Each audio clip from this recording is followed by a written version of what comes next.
konsepsi dan pemahaman serta keyakinan kita tentang Al-Mahdi, kita di sini kaum muslimin, Ahlus Sunnah wal Jamaah, dengan kaum Syiah amat sangat berbeda. Jadi nggak benar kalau orang mengatakan Syiah dengan Sunni ini beti gitu, beda tipis. Nggak pakai tipis, nggak pakai tebal, Pak. Gitu. Apa contohnya?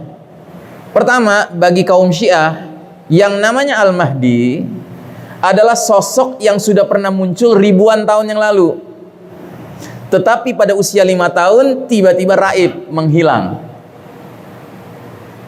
untuk nanti di akhir zaman dia akan muncul sebagai orang dewasa. Begitu. Nah, kita umat Islam nggak punya konsep seperti itu.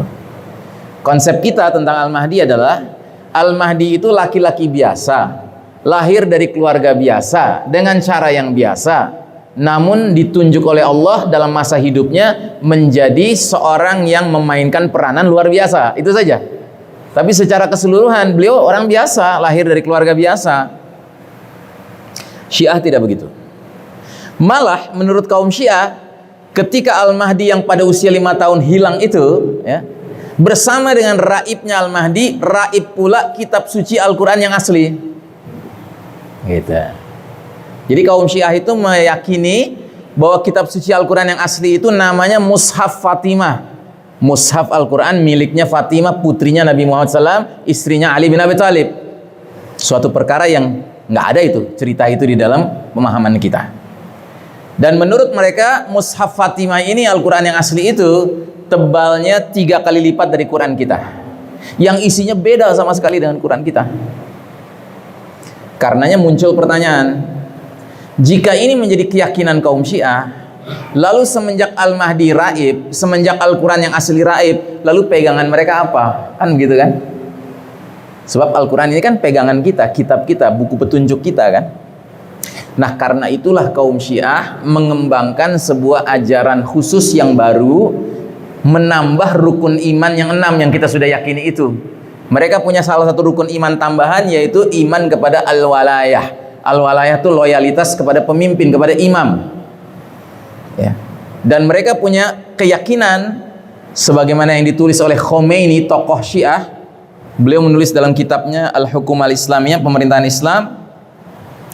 Bagi kami kaum Syiah, kata Khomeini, imam-imam kami, pemimpin-pemimpin kami, kedudukannya, derajatnya lebih tinggi dari para malaikat dan para nabi. Gitu. Artinya setara dengan Tuhan.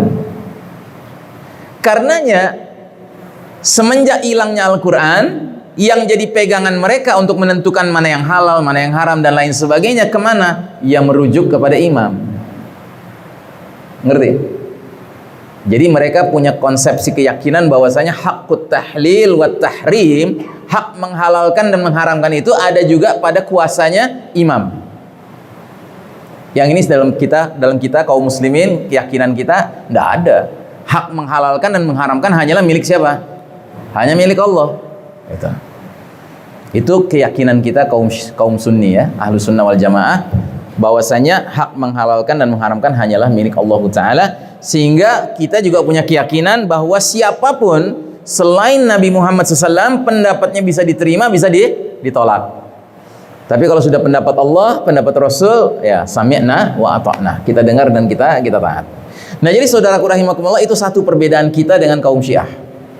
Perbedaan yang kedua, tentang Al-Mahdi ini, kita dengan kaum Syiah punya perbedaan lagi, yaitu bahwa menurut mereka, kaum Syiah, kalau Al-Mahdi nanti sudah muncul, Al-Mahdi itu mempunyai hal-hal yang sifatnya supranatural. Apa istilahnya? Sakti mandraguna ya. Gitu. Apa misalnya? Menurut kaum Syiah, kalau Al-Mahdi nanti sudah muncul, Al-Mahdi punya kesanggupan menghidupkan orang yang sudah mati. Dan dia akan pergi ke Madinah nantinya, berkunjung ke makam Nabi Muhammad SAW. Kemudian setelah dari makam Nabi, dia akan mengatakan kepada Abu Bakar dan Umar yang ada di samping Nabi supaya bangun dari mimpi, dari kuburannya, dihidupkan. Untuk apa? Untuk disalib, disiksa sampai mati. Gitu. Ini keyakinan Syiah. Jadi Syiah itu bencinya luar biasa kepada Abu Bakar dan Umar radhiyallahu anhuma.